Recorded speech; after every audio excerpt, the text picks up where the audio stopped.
گوش کن بادرنجان بودی بدردینجان بودی چند سو میخوای تو؟ او خصومی بسیار نیست خولا 20,000 سومو. من به مادرت 12 ساعت وقت دادم که از خونه برآمده رود. حالا جانم حلال شوه صغیرای بیوچاک مطرح بزی خوراکی میکشم به خاطری که من به همین روز اومدم زدم.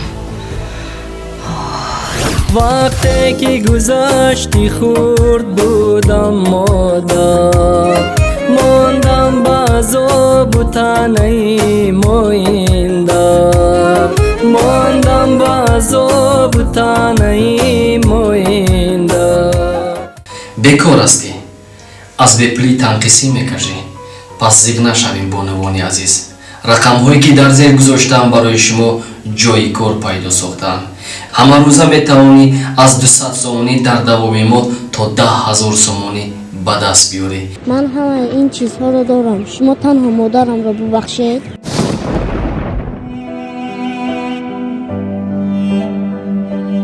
چی گفتی لویق جان؟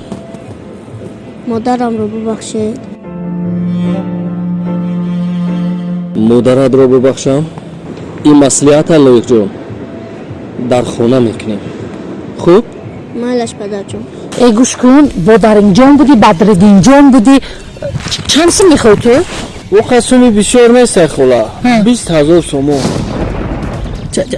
چند هزار سومه؟ 20,000 سومو خولا. تو دیوانه شدی؟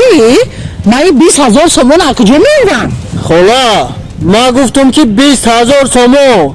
من به مادرت 12 ساعت وقت دادم که از خونه برآمده رود. خونه رفت من از کار که برگشتم بگو بس صحبت میکنیم. خوب جونی پدر؟ مالش پدر جون.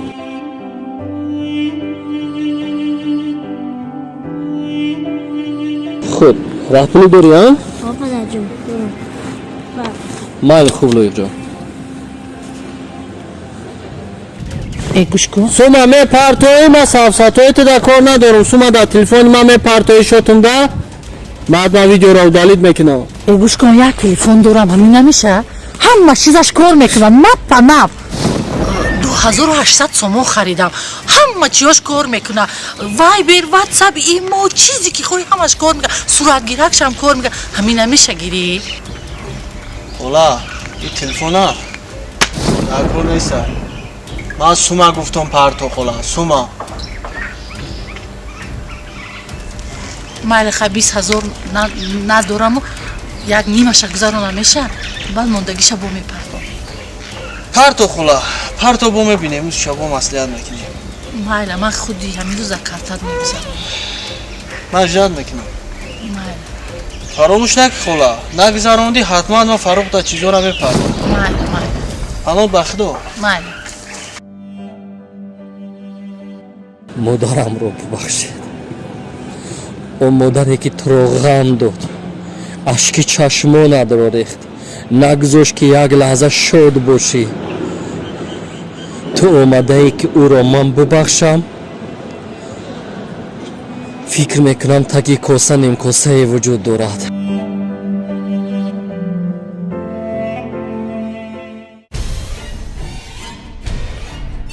گیوشابی کتا گیوشابی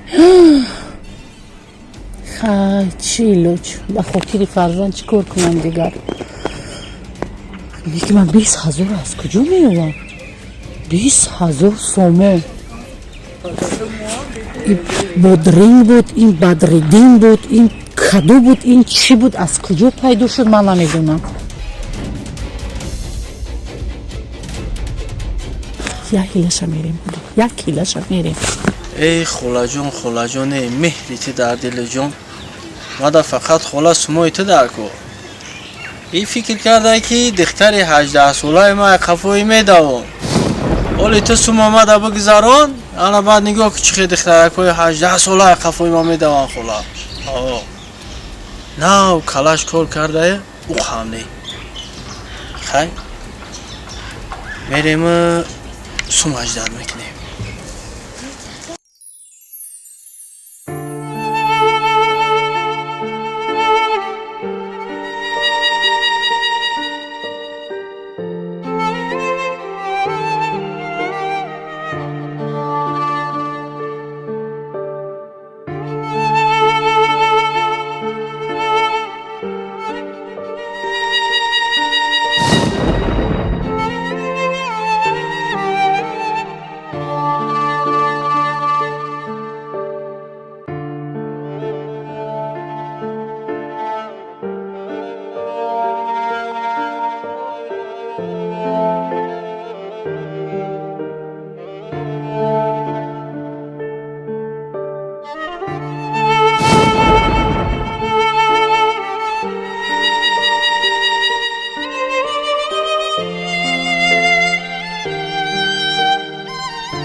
شکر رو گیره خوره تسته که آچه مرو نبینم که چند بکنم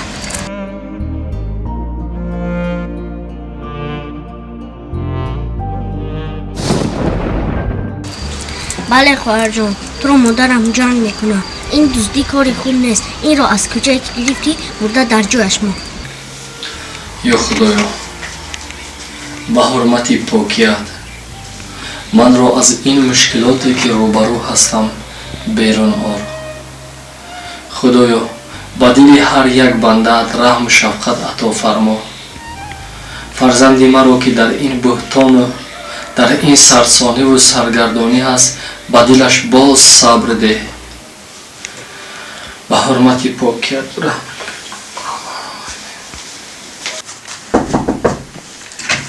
بیا ممکن است پدر جان بیا لیلا جون نخزد پدر جان تو ارزش داری جانی پدر که امروز باید من قدر کنم آخه شما برای ما رنج عذاب کشیده و ما قدر شما رو داریم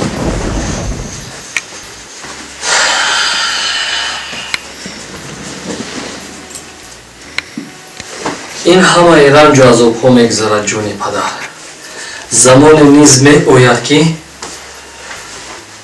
تو هم برای ما خدمت میکنی پدر جان لیکن من به نزدتان برای یک آمدم شما ما را گوش میکنید؟ با نزد من برای یک گپ اومدی؟ بله گوش میکنم بچه جان من نمیخواهم که مادرم از این خانه روند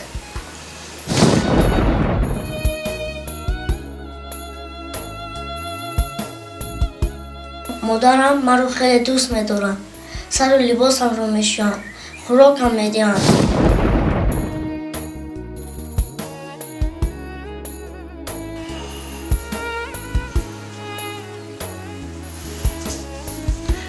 مرا گوش کن جان من همه کار با خبر هستم مردک باید دروغ گم نزند مردک باید در گپش قوی باشد با مردک زیب نمیتید فند و فریب شیطانی کردن من چیزی رو که با چشمم دیدم و با گوشم شنیدم دیگر یگاه حاجت 7 و 8 کردن نیست جونی پدر شما گفته بودید که هر کس در زندگی خطایی میکند یک مرتبه دیگر مادرم را شانس دهید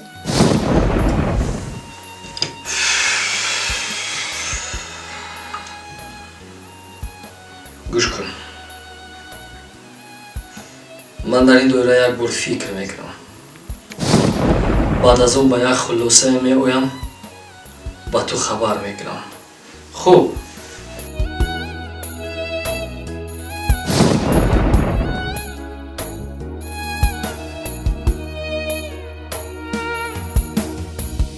حالا جانم خلال شوه ساغرای بیوچاک مطرح بزی خوراکی میکشم به خاطری که من به همین روز اومدم زدم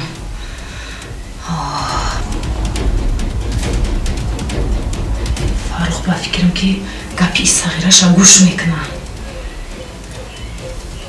مرا از خونه بیرون نمیکنه حوزیستم با چند زن زدم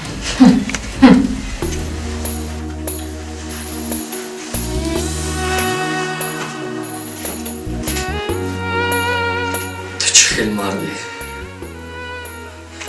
با همین قدر بدبینی با همین قدر بدگویی با همین قدر کینه و عداوت روز میبخشی حلالت بود